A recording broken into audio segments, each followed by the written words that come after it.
Just a thought on trying to maybe build on what was a pretty good overall performance. You dominated the shot clock. Your team is more disciplined than the other team. Just a thought on building on that, even though you're going to have some different players involved today. Yeah, it's interesting you say that the success that the club has had in Penticton. So, it was great last year. We played hard every game. A bit of a different look this year, a bit of a different lineup this year.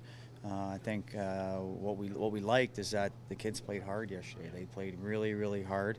The first period they were kind of feeling their way out both sides, but we were happy with how hard they played. Won the special team battles, those things. There's other intricacies and stuff like that, but they played really hard. It appeared that there was a little bit more bite and physicality in the Vancouver-Calgary game, and it's something that Calgary's had as an organization, as you know, the last several years. They've had bigger teams at the AHL level. Just a thought on maybe how the Flames might be the one team that's got a bit of an identity with a little bit more size you're going to play tonight. Yeah, we want to make sure that we use our legs, whether it's getting to loose pucks or whether it's checking. We want to keep our sticks on the ice. At the same time, when there's a play to be made, make it. And when physicality is a part of the game, or maybe a team is a little bit more physical, you need to have making sure that you're protecting pucks and trying to make small passes or short passes to try to somewhat disrupt that physicality, but at the same time answering the bell as well, right? We have some big guys, we have some physical guys, and I think you saw some moments last night of that. So at the same time, we're not afraid to answer that bell and be physical as well. What did you see out of Xavier Bourgault yesterday and his ability to kind of assert himself? Maybe didn't get on the score sheet, but was really asserting himself offensively. Two moments really stuck out for me. Is one, he made that nice play that puck was kind of through his legs, but then he did everything he could to stay on his edges, stand firm, and get to the net.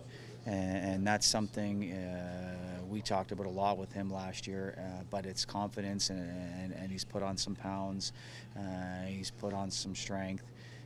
Another one where he was on the forecheck, he won the puck, and then there was a scrum at the net. He ended up with his nose in the paint. He ended up getting cross-checked and being at the paint.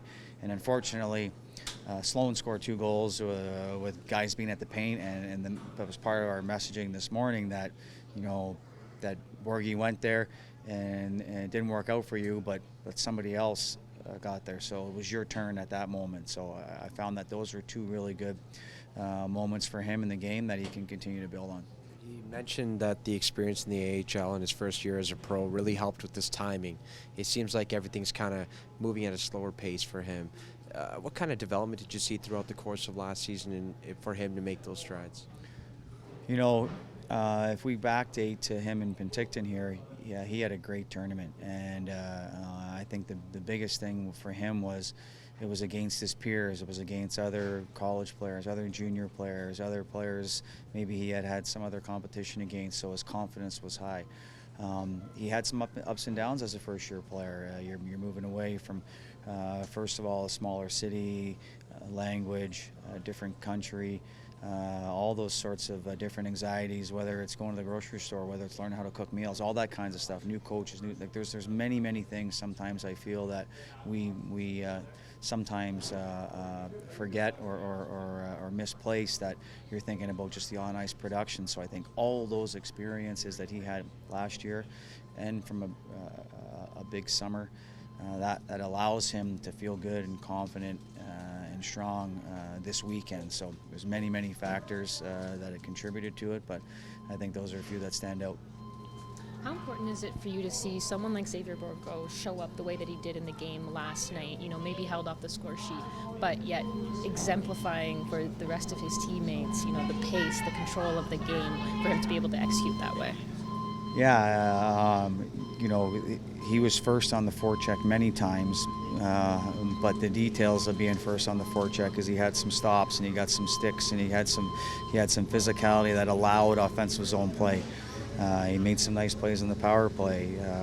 Unfortunately, he didn't, like you said, he didn't register a point on this, but there was a lot of things that led to other people getting opportunities or other players getting points. So I think those moments are great. It's one game. It's been a long off season, for everybody.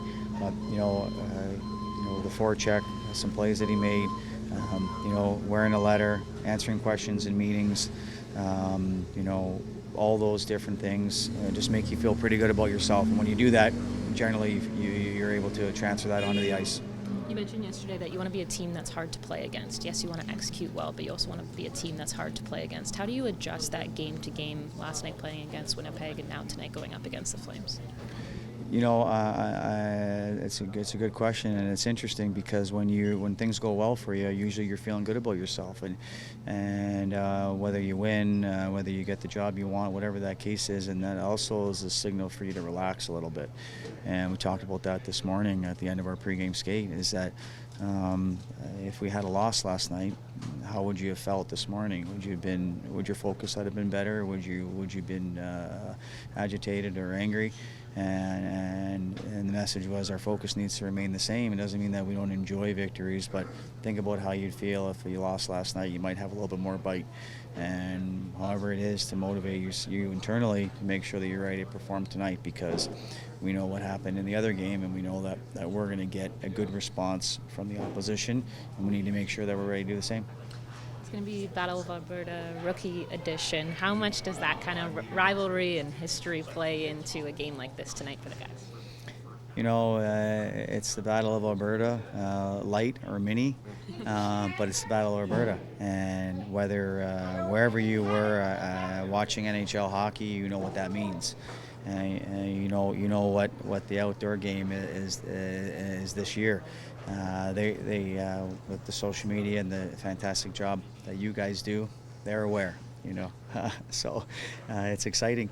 And it's nice to have the opportunity as a coach and coaching staff to be a part of it, and it's really awesome for these players to experience it, and I don't think they need much more motivation than that.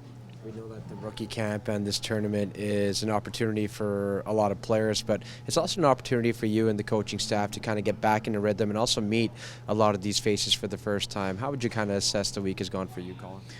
Yeah, it's right. It's been an off season for us as well, right? So, like the players, we naturally make sure we're together and we meet and we do what we need to do to make sure we're at the top of our game.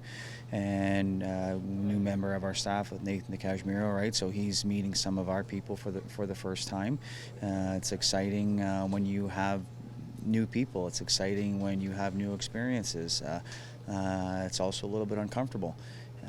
But we know that forces you to grow, and it forces you to listen and learn to new ideas and new things.